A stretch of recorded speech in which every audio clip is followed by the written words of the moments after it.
9, 8, 7, 6, 5, 4, 3, 2, 1, 0. The promised land. Good morning, everybody. It always makes me smile and laugh reading the comments of people who were here before 10:03 going, "Where are you? Where?" Like, it's all Delia Smith up in the comments. But look, good morning to you. It's Tuesday, the 24th of Jan. I'm here to speak about Qatar. I'm here to speak about Saudi Arabia. Off the back of a really quite an in-depth article from Adam Crafton from The Athletic, I'm going to explain it all for you in this morning's stream. How you all doing? We're going to be speaking about Jadon Sancho being back in, he's back in full training last week. And we are here hoping this week at some point to see the return of Jadon Sancho. I'll speak about that a little bit later in the show, but we're going to be focusing on new ownership because, you know, first and foremost, that's the most important thing to me right now. It's the most important thing to you right now. And all these games coming thick and fast, it still is nowhere near as important as Manchester United getting new owners and getting rid of the Glazers. So I'll run through the latest on that after a bit of an update from Simon Stone from the BBC over the weekend about Manchester United opening a data centre, which is how companies can now access the financial information they need. It's going to be a good one. Who's here in the comments? Let me have a look down here. Tetractus, good morning to you. Watching from Melbourne, how you doing? Got Charlie Hughes, good morning to you, sir. Kieran Trainer, how you doing? I am awake indeed. I think I was 1 minute late.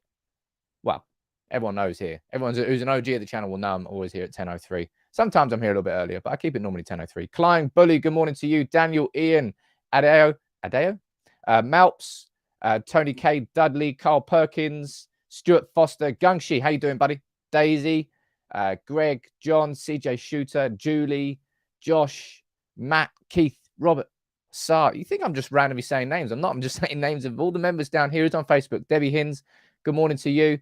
Who else you got on Facebook? The majority of people commenting from YouTube. In fact, the overwhelming majority. They've got Dave watching from Mauritius, and we've got John Mort watching. Good morning to all of you. How are we all doing? First and foremost, I said that twice. Is that my new thing? Waxing lyrical and first and foremost. Apparently the two things I say quite a lot. But it is Tuesday, which means one thing. It is the latest episode of the podcast. It's me, Bal, and Matt this week. And we dissect the Arsenal game. We speak about individual performances. We speak about positives from the game. We speak about negatives of the game and sort of the feeling going forward. And given that we lost, well, this week we had 2 games against Crystal Palace. We drew and we lost against Arsenal. 1 point from 6. You kind of expect it to be, I don't know, a little bit of a downbeat podcast, but it isn't. And I think that's testament to where Ten Hag has got this team right now. The good feeling that's sort of going through the club. T, I can see you there as well. I apologize to anybody, by the way, if I don't shout your name out. And I reiterate this a million times, but I'll say it one more time. I see the names. I can see 1, 2, 3. I can see like 10 names on this list of comments, which just keeps rolling and scrolling up. And for me to shout your name out, you've got to be on the screen at that particular moment in time. So don't get offended. You don't need to comment about it. Yeah, it's people seem to take things personally when it really is not personal in any way, shape, or form. Now, we know full well that Jim Ratcliffe at this moment in time is the only company, well, Ineos are the only company with Jim Ratcliffe who have put their formal interest in buying Manchester United. There's been lots of tentative interest. I've explored every single one of them. Qatar, Saudi Arabia, Dubai, Apple, Amazon, all of them. I want to be speaking about Qatar and Saudi Arabia this morning after an update there from Adam Crafton. I think down there, let me just quickly open this so I can see anybody down there. Hey, look at that. Wow. We've got a member comment from Claus saying, good morning, all. I can see them if I'm on YouTube, by the way. Everyone gets offended about the member comments when I sometimes miss them out. But Gungshi, you're coming in here strong with 10 memberships, dude. Gungshi, I need to come and take you out for dinner or something like that. More than dinner, to be fair. Carl Dale, you cheeky git. You got one from Gungshi. Stephen, you've got one. Owen, Blakey, Gary Kyle, Lexi Sugar, Omar Jets. Look at that. Pete Hibbard. Anthony, you've got one too. William Ford, some of the actual regular faces getting memberships from Gungshi. Look at that, man. No, he's not. He's got the secret card, man. Don't forget the secret card. But look, the update that we got over the weekend from Simon Stone, it wasn't worth a video in itself, but it's worth a conversation here quickly. And this is the fact that Manchester United have opened what is called a data room. It allows organizations, this bit here, it allows organizations to access Manchester United's company information, including documents, so they know what shape it is in before they decide whether to make a bid. It has been decided not to charge a deposit for this. Instead, anyone accessing the data has to sign an NDA, a non-disclosure agreement, and destroy all the information they have taken. Belief is the process will allow the Rain Group to sort out the serious interest in United from the not so serious ahead of the number of potential purchases being reduced, which is expected to happen next month. So we know full well that Jim Ratcliffe and Ineos are already at this stage. And also it's worth noting that Manchester United's financial information is publicly available on the market because we are a publicly traded company. We're on the New York Stock Exchange. You can go back and look at Man United's financial results every year. I think back to 2006. Was it 16 that we went on the market? I think it was around about 2016. Now, obviously, there's going to be extra financial information there in terms of forecasts. 2, 3, 4, 5-year forecasts where Manchester United see the financial security and stability of the club. That's not privy to public information. That'll be part of the whole due diligence of buying Man United. Mate, Rotham's down here gifting 5 as well. What an absolute dude. Corey, you're spot on there saying we lost to Arsenal, but we are still in a good spot. That's just the feeling around the club right now. It really, really is. Rotham, you gifted 5. What dudes here? Dudes and dudettes. Everyone. What a community. I say it all the time, but it's true. Paul, the Android guy, Danny, Wally World, Damson, and John, you are the lucky 5 there. Man, 15 gifted memberships here to kick off the stream. What a dude. Raymond saying, what's the chance of Gungshi using that card to buy United? I mean, that must be a serious card if he's going to do that. But let me run through this important article here from Adam Crafton, right? Very, very in-depth. And it discusses the Qatari interest in buying a Premier League football club, or more to the point, investing in a Premier League football club. Now, both of those are potential options that are on the table, and you can't rule it out. As Adam says at the end of his article, he said, if we learned anything in the last 10 years about Qatar, it's that if they do want something, they can go out and get it. They got the World Cup. If they wanted to buy Manchester United, they would find a way to make that work. Now, I've done videos on Qatar and the Qatari interest, and also on the US interest. Now, I was using the 6th Street as an example. Obviously, 6th Street came out and said, oh, we're not interested in buying Manchester United. But yeah, I'm not really going to be trusting corporations, not going to be trusting investment firms, just like I wouldn't trust them if they were Manchester United's owners. But Qatar, there was a red flag over the idea of Qatari investment because it would likely be a minority investment.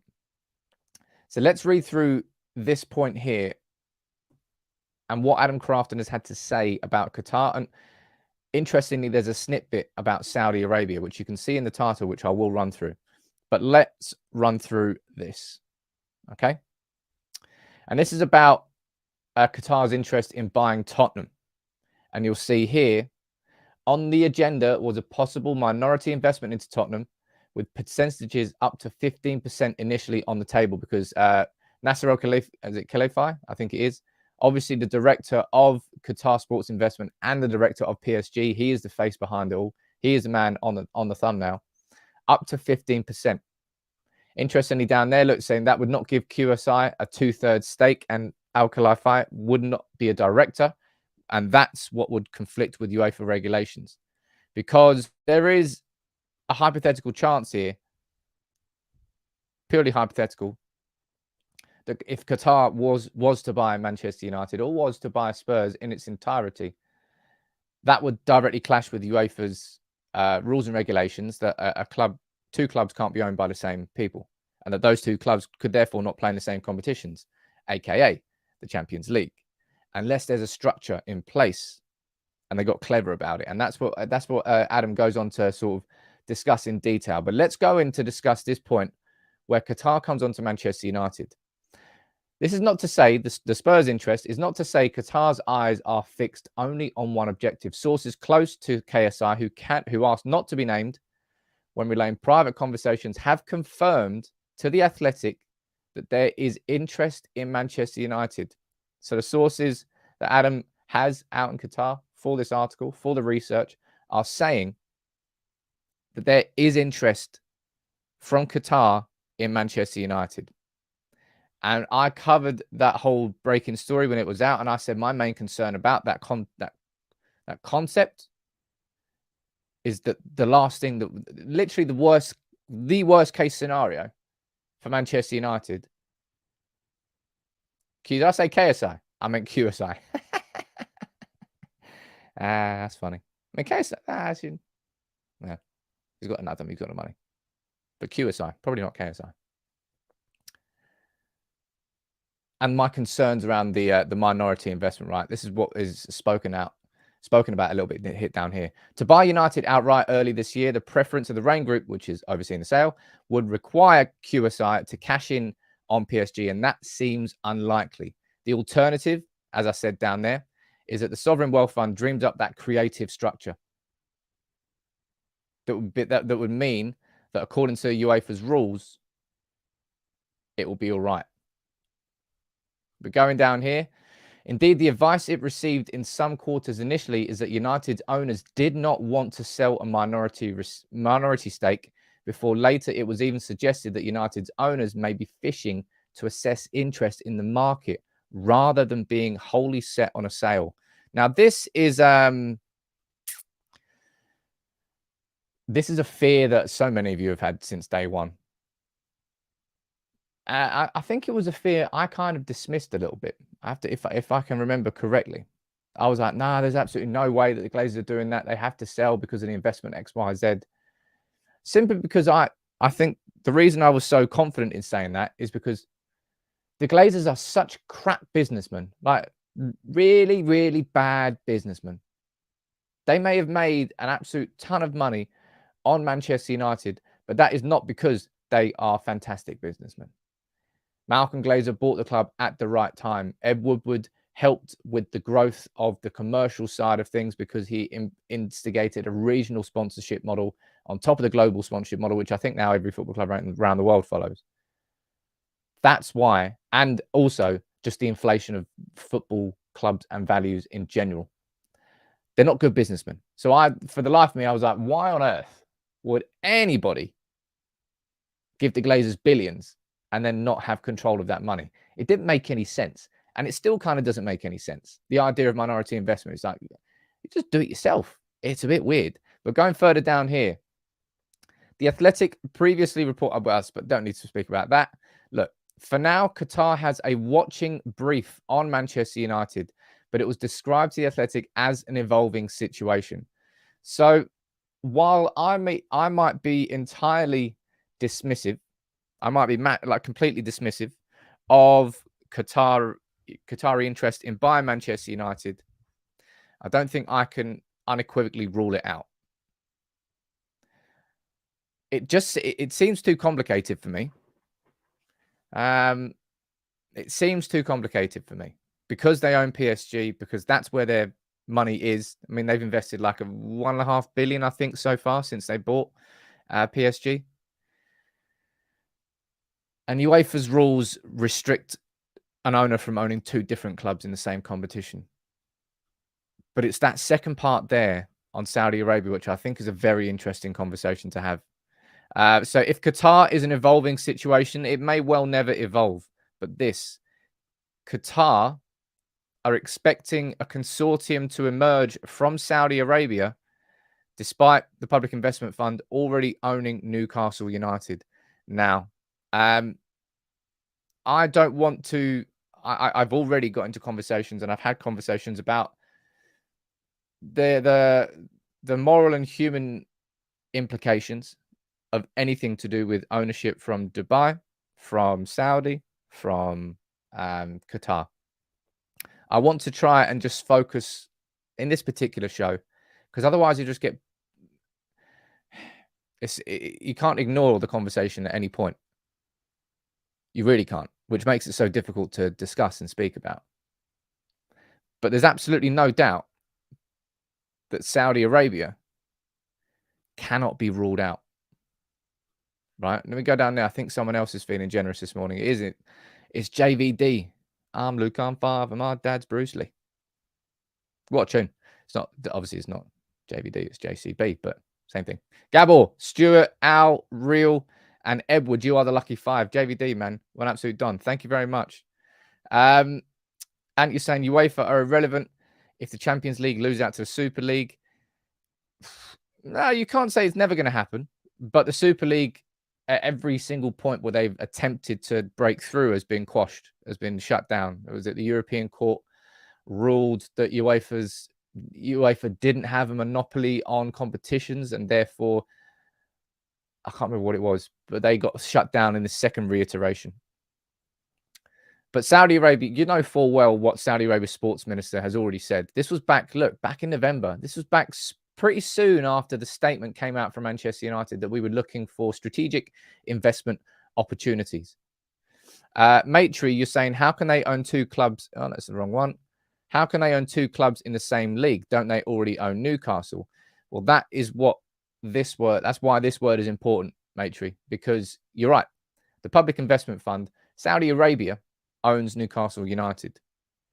What Saudi Arabia's sports minister is encouraging is investors, private investors, buying Manchester United or buying Liverpool. And we go down here and we read this. Look, I hope so. If there are investors and the number adds up and it makes good business, then the private sector could come in, or companies could come in from the kingdom.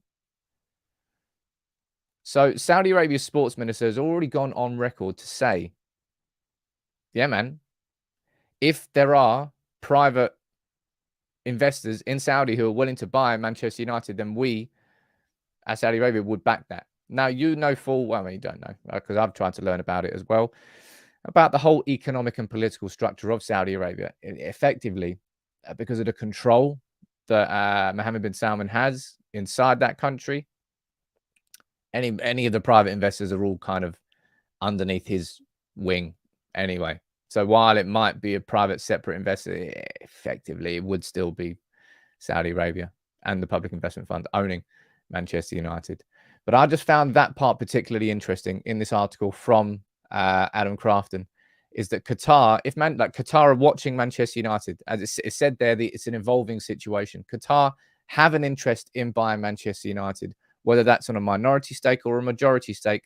I suppose that will continue to unfold, right? But the fact that they're expecting a Saudi Arabian consortium to come forward follows on from what the Saudi Arabian sports minister said, in that they want private investors to come forward and buy Manchester United. At this moment in time, the only formal interest we have is from Ineos and Sir Jim Ratcliffe.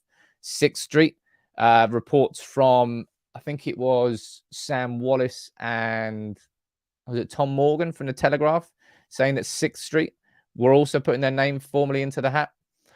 They've denied it, but then separate articles came out, I think one from Matt Dickinson, saying that there are actually multiple US investment firms who are already at the same stage as Sir Jim Ratcliffe and Ineos. So I think there's more going on behind the scenes that we don't currently know. But I just found this part particularly interesting around Saudi Arabia, because this is a conversation that started, look, back in, that two months ago already, just under 2 months, literally by one day, where Saudi Arabia's sports minister said that they'd be interested for private investors to buy Manchester United. You remember, of course, that Man United were also in conversations with Saudi Arabia over a potential shirt sponsorship deal. I believe that collapsed over the last month or so. It's very, very... I think the only thing I could say with confidence, and I suppose it's kind of a generic thing to say, I don't think you can rule anybody out. I don't think you can rule out Qatar coming with a minority investment. I don't think you can rule out Qatar being smart and shrewd, finding loopholes and coming with a majority and buying Manchester United and figuring out a setup which separates it enough from PSG that it doesn't breach UEFA's rules and regulations.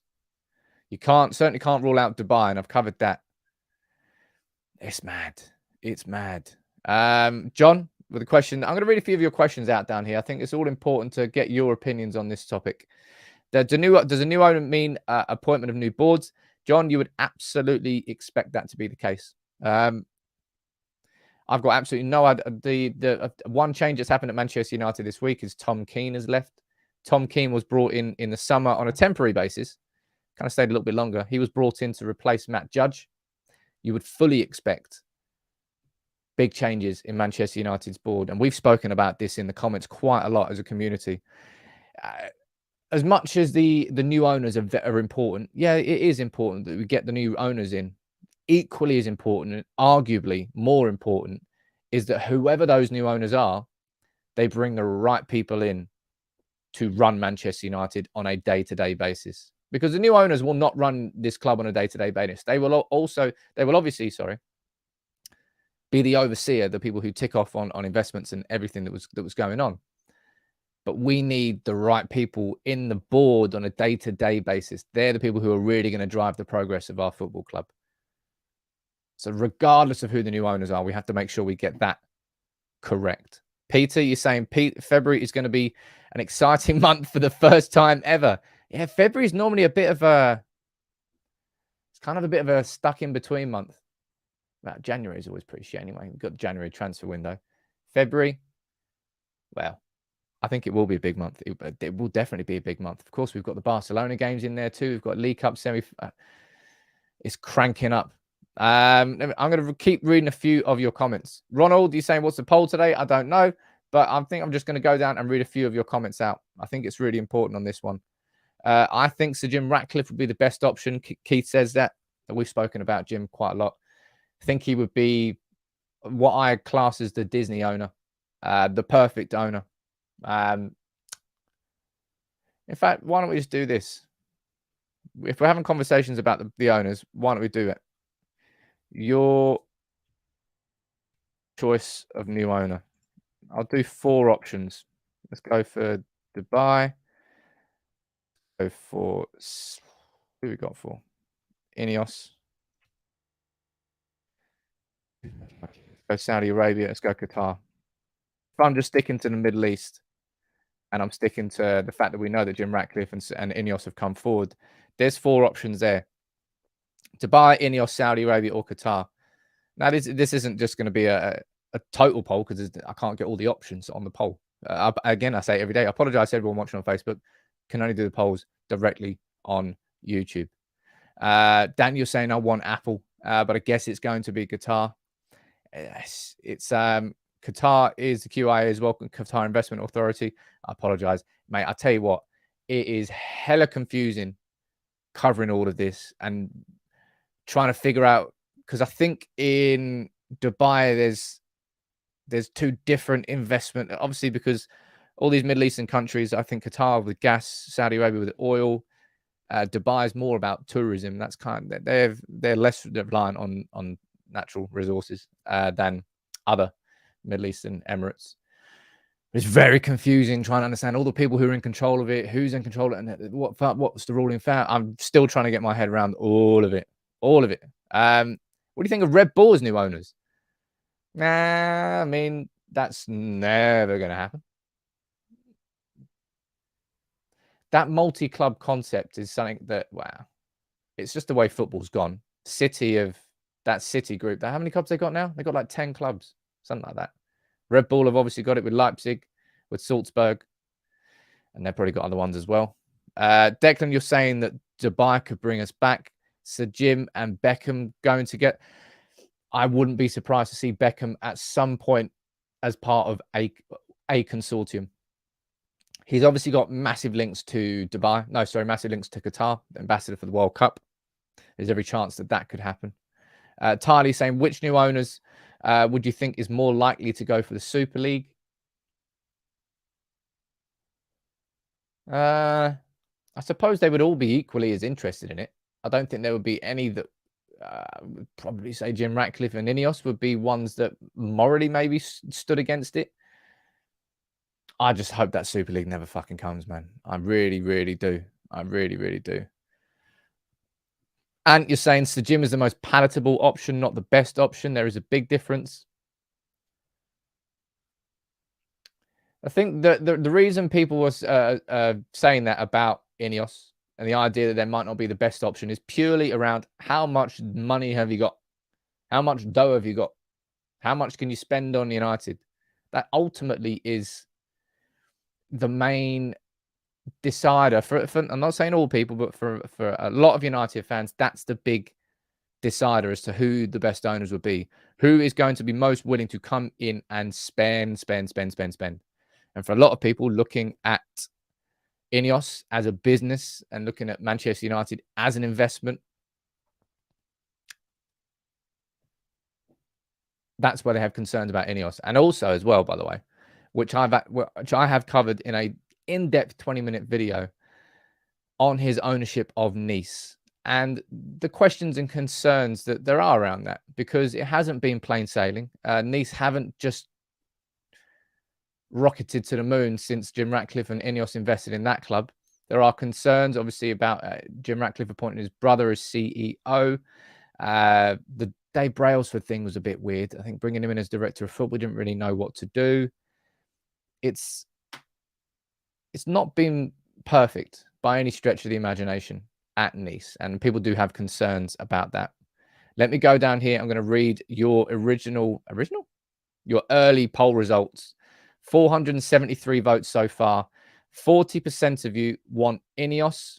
35% of you want Dubai. 16% of you want Saudi Arabia, and 9% of you would like Qatar.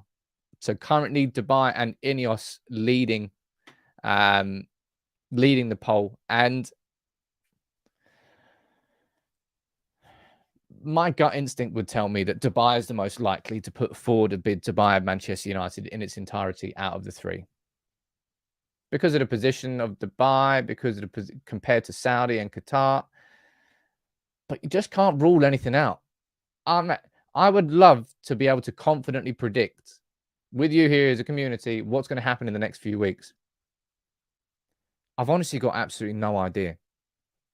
It's why the continued protests from the 1958 are so important, because we can't say with utter confidence what's going to happen and when it's going to happen.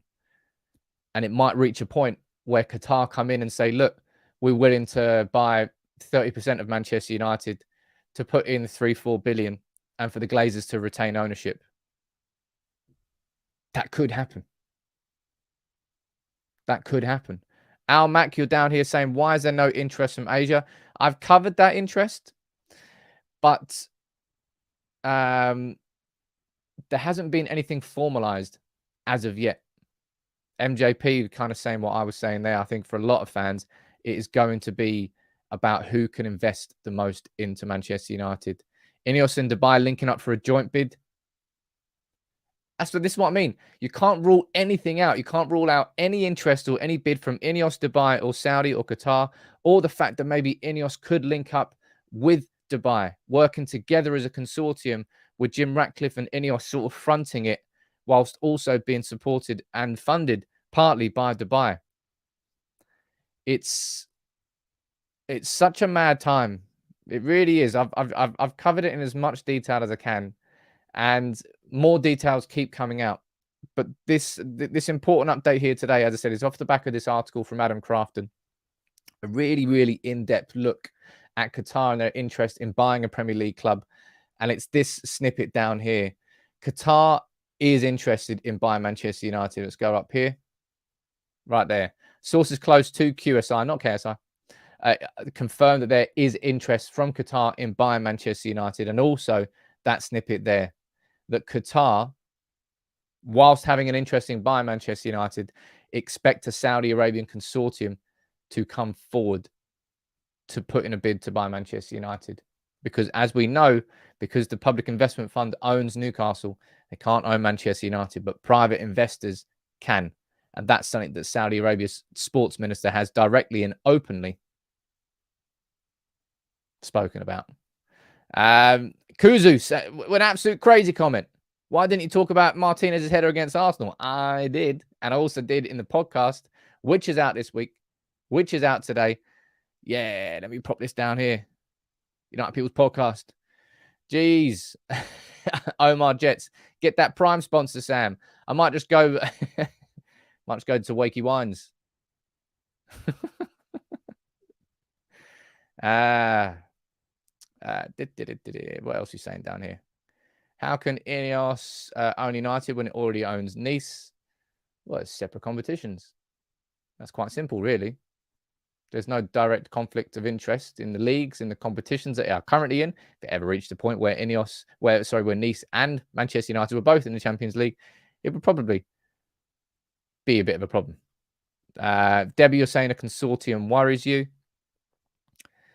Mate, there's concern, and I've said this a million times too.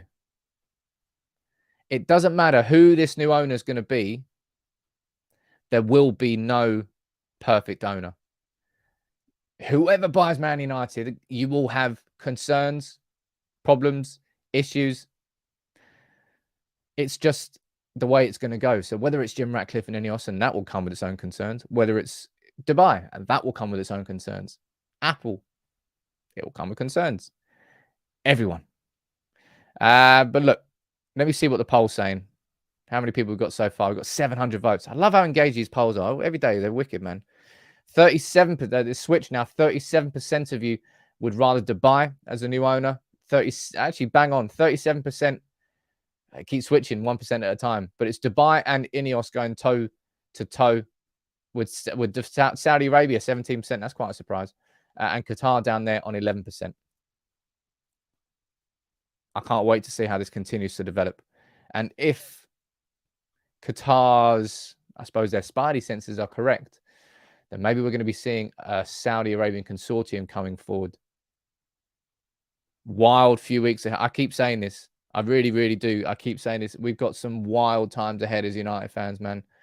Football every three. Like this, man. This madness. Saw this stat yesterday, right? Moving on from a conversation around the owners to a conversation about just how much football we're playing at this moment in time.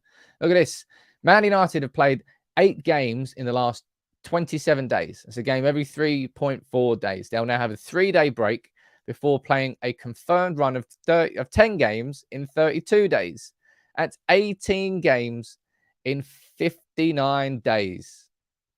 That is absolutely bonkers. It's almost like there was a World Cup mid-season. It's crazy. I'm semi-smiling about it, but it's not really something to smile about. At this point in Ten Hag's tenure, stage one, where the quality of Manchester United's 11 effectively exists inside that starting 11, there is too big a drop-off.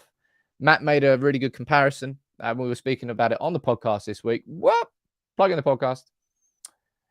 He was saying that, look, if you look at Arsenal, when they took Ben White off at half-time because he was on a yellow and they put Tomiyasu on, kind of a like-for-like replacement. There wasn't really too much drop-off. Whereas you look at Manchester United and you look, maybe there would have been a big drop-off if you took Partey off. Who is it? Begins with L. Lokonga? I think it's Lokonga. Maybe there would have been a big drop-off there, but it was a huge drop-off between Casemiro and McTominay. But yeah, absolutely. Really good comment there from Stu. It's no wonder we fade around the 70-minute mark. It's happened in the last 2 games. It's certainly partly why we've conceded late goals against Crystal Palace and Arsenal. More so Arsenal, because that was just coming. That was relentless. And Palace was just like a one-hit wonder. But it's mad. It's mad how many games we have every 3 and a bit days. It's why rotation during this next, I don't know.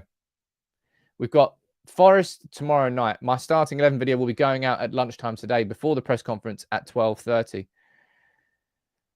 I'll run through my starting 11 for that game. Then we've got Reading in the FA Cup on Saturday night before next Wednesday, the second leg of the League Cup at Nottingham, at Old Trafford. And United, what we have to do, right? We have to do is go to Nottingham Forest and try and kill this tie, because we need to give these players a bit of a rest. Klein, I presume you just spelt Henri wrong there, instead of unless you want me to talk about Stephen Hendry's comments on the snooker. But those Henri comments, yeah, I've seen them, and I've not seen them anywhere. I've not seen a video of them. They strike me as a comment that somebody made up on social media, and people are just taking it as gospel. So until I find the video, of that, better, I won't be commenting on that, because I think it's been made up. Lee, you're saying, I'm out. Love the channel for the content, but far too many people who only care about money and not the soul of the club. If Saudi or Qatar buy us, my season ticket isn't getting renewed. Now, Lee, I know you're not. I know that voice there isn't alone. And this is, as I said, this is a moral quandary for United fans, especially because of what we've argued against as a fan base, as a football club, since 2008, since City were bought by Abu Dhabi, and the way that changed football, and we suffered as a consequence of it. What I would say, Lee, is that the context of what football was when Abu Dhabi bought City back in 2008, and the context of what football is now in 2022, is different. I have to admit, it's different. And that's not me saying that all of a sudden I'm now going to accept it without having. I mean, I've already, anybody here on this channel who's watched me speak about all this will know I feel like I'm stuck between a rock and a hard place. But because of what happened there in 2008, because of what's happened since, and because of the way football is going, look, you see what Chelsea are doing. I'll speak about the fact that their loopholes closed now, and I predicted that. 200 million, spending 200 million in a summer transfer window used to be abnormal. It used to be crazy, and it stood out, and you're like, what? As if that club's just spent 200 mil. That's now the new norm. The amount required to compete at the very top in the Premier League, it cuts out so many businesses and so many possible owners, because they simply don't have the pockets big enough for it. And that's the way football has gone. And Abu Dhabi and City, they're partly responsible for it. Chelsea and Roman Abramovich, they're partly responsible for it. And what's happened since then? It's only got worse and worse and worse. Julie, is there a timeline when the bids need to be in? As far as we know, Julie, there is a deadline set mid-February, I believe, where Manchester United want those formal bids in. So as far as we know, we're looking at the next 2 to 3 weeks when we should be getting more concrete reports and stories confirming the formal interest of more parties than just Ineos. Let me see what you're saying down here in the comments. Ben,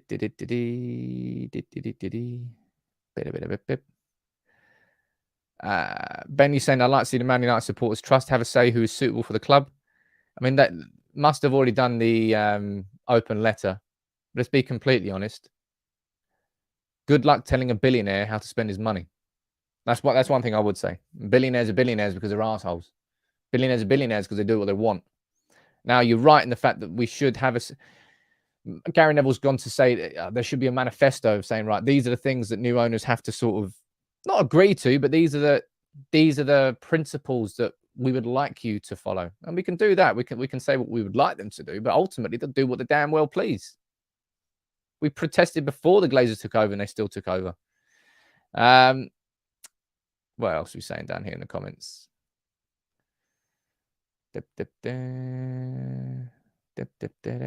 I'm not. I can see, and I can see loads of you getting down here in the comments. Absolutely no way I'm bringing all this conversation in. Nah, no chance. Not today, anyway. Now, I've spoken about Harry Kane yesterday in a bit of detail. I did that video on him. Harry Kane equaling Jimmy Greaves' record. Was it 266? I think it's 200, something like that. 266 goals that he scored for Spurs. fair play to him. It's really weird how, maybe not weird, but there's a massive division on Harry Kane and whether or not you feel Harry Kane is the right man for United to buy in the summer. I know Bao and Matt from the podcast and Alex as well all absolutely want Harry Kane. Done and dusted. But there's so many of you that feel his age, maybe his ambition. It's not as simple as that. Be interested to see how that continues to develop. Now, actually, no, quickly before we move on, when we're talking about how Chelsea and City have effectively ruined football, well, Chelsea have tried to do it again here, and now the door has been shut. I said this as soon as, I can't remember what it was. It must have been the Mudryk one, when they were just handing out 7.5, 8-year contracts willy-nilly, just doing what they wanted to try and get around the FFP rules and regulations by player amortization and spreading the cost of a player over a 7.5-year contract, which does carry its own inherent risks, by the way. It does. It's not exactly a perfect solution. It's just a loophole. And because of what Chelsea have been doing, UEFA are going to change it so there's a 5-year limit on contracts for FFP regulations.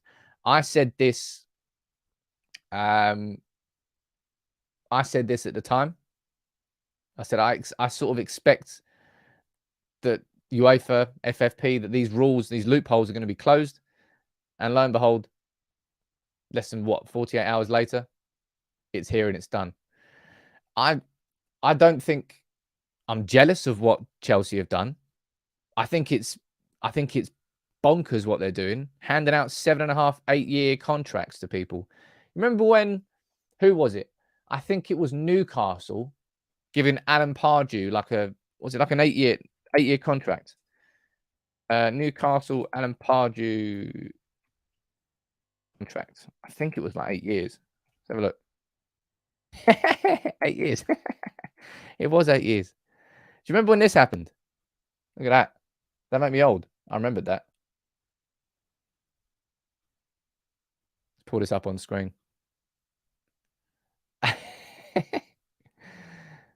Alan Pardew signs an 8-year Newcastle contract. That was mad.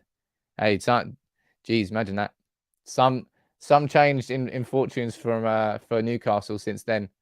That was absolutely crazy. But yeah, Chelsea's loopholes with the contracts, that's going to be gone from the summer. That can't happen. This transfer window is the last time that it happened. That it will be able to happen. I think it's from summer 2023. Let's have a look. Well, it doesn't actually say, but I'm pretty sure that Martin Ziegler said it on Twitter. But you want to move on from that to a really cool and important talking point? Hell yeah. Let's talk about Jadon Sancho one more time. He got a nice bit of spotlight and focus on the podcast this week, and I'm just can't wait to see the lad back. We need him back. We really do. If we get an injury to Marcus Rashford, we're probably in trouble. We're very reliant on a player in incredible form, but a player who really is outplaying everyone around him. And Jadon Sancho, there with a smile on his face. I'm looking forward, man, to seeing him back in action. And I think there is a chance he's in the squad. I think Matt made an excellent point on the podcast. We might not see him against Nottingham Forest, but I would imagine that Jadon Sancho will probably be in the squad. Well, I suppose we'll find out at 12:30. So maybe me predicting that he'll be in the squad is going to be completely different. But I can't wait to see Jadon Sancho back, man. We need him badly. Omar, you're down there saying that Sancho 2.0 is going to tear it up. I absolutely hope he does. And everything that we've seen, the precedents that Ten Hag has set with Wan-Bissaka, with Dalot, with Rashford, with Shaw, and all these players who have massively improved. There's every chance that Sancho will also follow suit. I'd say it's more likely than not that Sancho just comes back with a reinvigoration, because it's very easy to say, a player doesn't look fit enough. He's not sharp enough. But ultimately, a lot of those issues start up there. And the mental side of the game is not something as easy as to, oh, what, your legs are weak. All right, go and do some leg press. That'll improve them. It's far more complicated to try and unpick the issues that exist upstairs that are affecting everything else, your fitness, your sharpness. And Sancho needed that time away, and 2 months away. It's not, as I said, it's an almost unprecedented situation that Man United, of a club of our size, have let a £75 million signing just kind of disappear into the shadows to re-find himself and then come back. I can't wait for it, man. I really, really can't wait for it. Pharrell, you're looking forward to it as well. And Gali, you're looking forward to seeing him back. You think he should come back for Anthony? I'll be interested to see where he plays. I mean, my prediction would be that he play on the right wing and it'll be competition for Anthony. Yes. But technically, you could be playing Rashford through the middle and then playing Sancho on the left and then playing a front three of Sancho, Rashford, and Anthony. Shit, that's dynamic. That's fast. That's aggressive. That could work. Throw Garnacho in there as well. There are different options. There are definitely different options. But he's not going to be rushed back. You may well find in Ten Hag's press conference said, look, he's training well. He won't be used against Nottingham Forest. We'll see about Reading. That is a possibility. Someone else who's going to be back in the team this week. Casemiro. Makes me sad that he got that yellow card against Crystal Palace. Given how good Arsenal were, it may be the case that the result wouldn't have changed. But I don't think United would have found ourselves under such intense pressure for so much of that game if Casemiro was in the team. He's been there. It's not his first rodeo. He's done 5 Champions League finals and he's won them all. I don't think we would have been camped on the edge of our own box in the same way under a siege if Casemiro was in that team. But he wasn't. And we were, and we came out of the wrong end of that game. But let's move forward. Nottingham Forest League Cup semi-final. I think Ten Hag's going to go big and go strong with his team. That's my prediction. I'll give you my full 11 in the video. It's going out at lunchtime today. But I can't imagine he's going to be resting many players. Going back to this point here, the fact that, look, we've got a game every 3.3 days. Oh, man, that's mad. Over a 60-day period, a game every 3.3 days. That's why you need a squad of City's quality in football these days. Sue, you're spot on there. It is a big weakness for Manchester United. And it's why this summer we can speak about the priority of a striker. You're right, the priority is a striker. But almost just as important is Manchester United signing a proper playmaking central midfielder of the De Jong type and mould. JVD saying, look, glad Sancho will be back since we need him in all of these games, but we need to manage expectations. I know you're right there. And Ten Hag will manage expectations. I imagine the fans will be. The fans should be. Matt on the podcast was saying he was concerned that if Sancho was to make his debut back at Old Trafford, there's a potential for boos from like day trippers. I don't know whether he'd get booed or not.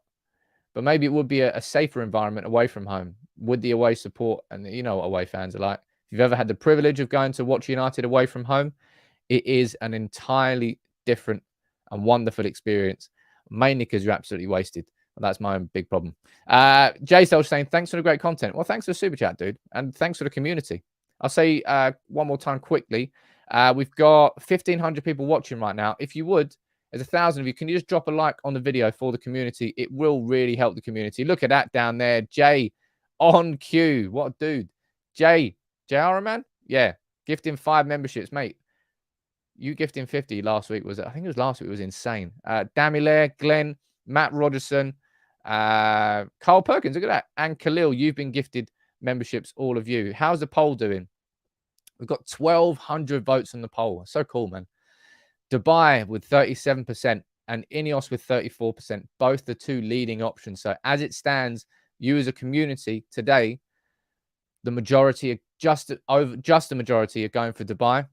or Ineos, but they are the two leading candidates. And I'll be honest, I think they are the two leading candidates for me. We still don't know the setup of Jim Ratcliffe's bid and whether or not maybe there's going to be a consortium in behind them. Maybe it won't just be Ineos. It'll be Ineos plus Dubai or Ineos plus Saudi or Qatar. You really can't rule anything out, man. You can't rule anything out. But I'm so happy to be seeing Casemiro back in training and Sancho. And I think this week at some point we'll see Sancho back on the pitch, because for me, cup games seem like the best way to reintroduce him. If he wants to be completely safe about it, then Reading on Saturday, definitely. A little quick pointer here. Axel Tuanzebe there on the right-hand side. Welcome back. It's been a long old time injured out for that lad. I'll be completely honest. I think injuries have pretty much ruined any chance for him to have a Manchester United career. Back at that time when it was Maguire, was it Maguire and Lindelof, and we needed another centre-back, and he was just breaking through. That's when he got his first injury that really sort of took his opportunities away, but he had that performance of what I think his debut was away at Arsenal, where he played in defensive midfield, and obviously that game away at PSG where he played against, was it Mbappe? And everybody was like, whoo, this guy's got it. This guy's a player. He is a player, but I just don't know whether he's going to get those. Maybe he's got one more chance. Maybe he's got one more chance, but it strikes me that he probably won't be breaking through into the first team anytime, and that Tuanzebe is sort of more likely to leave than break through. Jibak, any news about the USA bidders? Apple, Amazon are cutting jobs like crazy. Do they have the funds to invest in United in this financial climate? If you're looking at this financial climate, I think the one thing about sports investments is certainly football, they kind of seem immune to everything that's happening around the market. Reuters did an interesting article on, let me just pull this up here. Reuters did an interesting article on the Glazers and their reasons for selling Manchester United at this moment in time. And it's just like, well, because Chelsea has obviously been sold, and that gave a price to a Premier League club that the Glazers were like, well, shit, you can get, 4.25 bill for Chelsea, including the $1.5 billion commitment to invest into the ground, into the surrounding areas. Then they're like, well, okay, then we want it. There's no updates from USA bidders, but it strikes me, Jabak, that this is all kind of going on behind the scenes. All going on behind the scenes. Because I think it was Matt Dickinson that said that there are multiple bidders who are at that stage of looking through the financial documents. I covered that at the start of the video. Simon Stone confirming that Manchester United have opened a data room, and that is where these companies are now going to be finding out Manchester United's financial information past what is already publicly available. We could go right now to Man United's website and read through their financial reports from the last 6 years. But I imagine the forecasts of what United's business is like behind the scenes, in terms of, right, we've got these conversations on with X sponsor. We've got this shirt sponsorship lined up that's going to bring X amount of revenue in over the next 2 years. We don't know about the forecasts of where United are heading, and that's what these companies will now be getting access to with a bit more. Carl, video with the American lawyer. I'll be getting that hopefully organized this week. Games on Saturday. Don't know when I'll be able to get that, because there's games every 3 days, man. It makes it so hard for me to plan ahead with content, because there's so much on a daily basis to react to change to. And it's what happens when you're in multiple competitions. It's what happens when you got a fixture pile up. But I do try my hardest to cover it as much as possible. Let's go back to the poll results and let's see what you're saying. And we can wrap that poll up. We've got just under 1,400 votes. Look at that. Wicked. 38% of you have voted for Dubai as your choice of new owner. 33% of you have voted for Ineos. 18% of you have voted for Saudi Arabia. And 11% of you have voted for Qatar. Now, I'm going to assume that the reason that Qatar is at the bottom is probably because of the fears of minority investment. Now, that's an assumption of mine. That might be completely wrong. You might just want Saudi Arabia's money and kind of be overlooking the moral implications of it all. But Dubai leading the poll today, and I'm not surprised. I'll be more surprised, if anything, if Dubai don't come in and try and buy Manchester United. What What's that one over there? Oh, yeah. Lampard got sacked yesterday. The amount that Solskjaer got absolutely slated and disrespected, and Lampard's what? He's been shit at 3 jobs now, isn't it? Was it Derby, Chelsea, and now Everton? The same things happened to all 3 clubs? Ben, you're saying Ineos or Apple. Madhouse, you're saying 67% don't want Ratcliffe. Well, you can look at it that way if you want. 61% want oil money, and I'm not surprised. As I said, it's a case that there's a lot of United fans here that have reached a point. If you can't beat them, join them. I imagine that's where a lot of you stand. And it's partly where I am as well. Because it's not hard to predict where football's going to go in the next few years, because it's what's happened over the last few years. Obviously, COVID being in that has put a massive spanner in the works in terms of club growth, in terms of values of clubs and X, Y, Z. But I don't know. Whether it's Qatar coming in with their minority investment of it, whether it's the Saudi Arabian private investors coming in, there will be interest from the Middle East. There will be official bids from the Middle East. And for anybody who's just joining in now, welcome to United People's TV. I'm Sam. Nice to see you. I'm here at 10 a.m. Monday to Friday. It's a proper community show. I try and read as many of your comments out as possible. Always bring your super chats up on screen. And the community is an absolute don. Nathan, let me know where you're from, dude. I'll try and give you a shout out. But to reiterate the main point here, Qatar, they do have an interest in buying Manchester United, right? Let's go back up here. There. Sources close to QSI, not KSI, who asked not to be named when relaying private conversations, have confirmed to The Athletic there is interest from Qatar in Manchester United, and also that Qatar are expecting a consortium from Saudi Arabia to come forward for the club, which kind of follows on from what the sports minister said, in that they would back any private purchases of Manchester United. Whew, busy show as always. Thank you very much, everybody, for joining in, as you do every day. The engagement is awesome. How many? We've had just under 1,500 votes on there. Look at that. Warren, man. Right at the end of the show, Warren gifting 10 memberships on top of Gungshi and JVD and Giara, man. Community is absolutely insane here. It really, really is. George, Simon, Media, Sean Cornter, Matty Jones, Royal, Oji, Henrik, Amira, Clinton. Everyone say thank you very much to Warren indeed. But I will be here covering. Honestly, I know I've sort of repeating myself a little bit, but just strap yourselves in, ladies and gents. The next 6-7 weeks are going to be bonkers.